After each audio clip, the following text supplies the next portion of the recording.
இது அர்த்தமுள்ள ஆன்மீகம் நிகழ்ச்சி.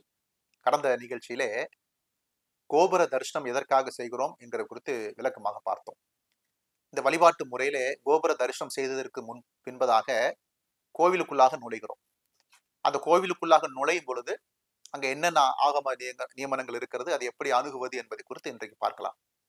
நீங்கள் கோபுர தரிசனம் முடித்து கோவிலுக்குள்ளே நுழைந்த உடனேயே ராஜகோபுரத்திற்கு நேர் கீழாக வாசலிலே ஒரு பெரிய கல் படி இருக்கும். நீளமான ஒரு கல் படி இருப்பதை நீங்கள் பார்ப்பீர்கள். அதை ஆதார பீடம் என்று சொல்வார்கள். அதை எப்படி கண்டுபிடிக்கலாம் என்றால், அந்த ஆதார பீடத்தினுடைய நடுப்பகுதியிலே தாமரை மலரை சிற்பமாக அந்த கல்லிலே கரு சிற்பமாக வடித்து வைத்திருப்பார்கள். 4-5 படிகள் இருக்கலாம். அதிலே எந்த கல்லிலே தாமரை பூவினுடைய உருவத்தை கல்லிலே சிற்பமாக அடித்திருக்கிறார்களோ அதை ஆதார பீடம் என்று அழைக்கிறார்கள்.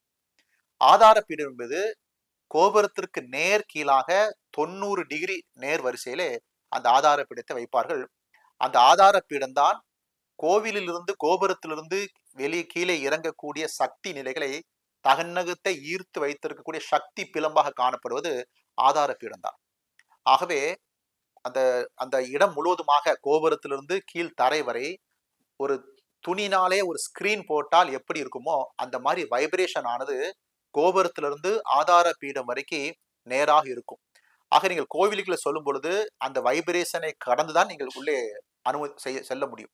அந்த வைப்ரேஷனை நீங்கள் தாண்டும் பொழுது ஒரு வைபை உங்களாலே உணர முடியும். உங்கள் உடல் அளவிலே மனதளவிலே ஒரு வைபை உணர முடியும். இதுல என்ன விஷயம் என்றால், கோவிலுக்குள்ளே நுழையும் பொழுது எந்த காரணத்தை கொண்டும் ஆதார பீடத்தை கால்களினாலே மிதித்து நீங்கள் என்ன செய்யக்கூடாது, தாண்டக்கூடாது, தாண்டி செல்ல வேண்டும். ஆதார பீடத்தை தாண்டி தான் செல்ல வேண்டுமே தவிர அதை மிதிக்க கூடாது. ஆனால் விவரம் தெரியாத பக்தர்கள் என்ன செய்வார்கள் என்றால் அதை தாண்டி மிதித்து செல்வார்கள். அது தவறு. அதை தவிர்க்க வேண்டிய காரியம். சில இடங்களிலே கோவில் காரியங்களிலே இந்த ஆதார பீடமானது நாம் தாண்ட முடியாதபடிக்கு அகலமாக இருக்கும். அந்த மாதிரி நேரத்திலே அந்த அந்த கோவில் நிர்வாகமே அந்த ஓரங்களிலே சாய்வு தளங்களை அமைத்து அதை எளிதாக கடந்து செல்வதற்கு வழிவகை வைத்திருப்பார்கள். அப்படி சாய்வு தளம் இல்லாமல் சாய்ந்து போக முடியாத சூழல் ஏற்படும் பொழுது ஓரமாக நீங்கள் மிதித்து செல்லலாமே தவிர எந்த காரணத்தை கொண்டும் ஆதார பீடத்திலே காணப்படக்கூடிய தாமரை உருவத்தை மிதித்து செல்வது என்பது தெய்வ நிந்தையை உருவாக்கும். அதை செய்யக்கூடாது. கோவிலுக்குள் நுழையும் பொழுது அந்த வாசல் முழுவதுமாக வியாபித்து இருக்கக்கூடிய அந்த வைப்ரேஷனை முழுவதுமாக நீங்கள் உங்கள் உடலும் மனதும் உள்வாங்கிக் கொள்ள வேண்டும் என்பதற்காகத்தான் கோவிலுக்கு நுழையும் பொழுது சில கோவில்களிலே ஆண்கள் ஆனவர்கள் மேல் சட்டை அணியக்கூடாது என்று ஒரு பழக்கத்தை ஏற்படுத்தி வைத்தார்கள். சில கோவிலே அந்த காரியம் இருக்கும்.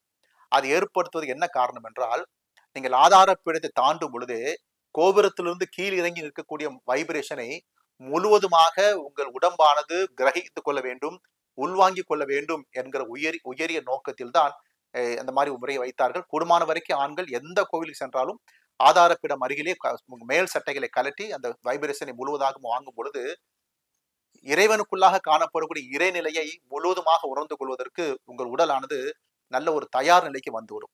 ஆகவே இது குறித்த காரியத்தை நீங்கள் மனதிலே வைத்துக் கொள்வது நல்லது.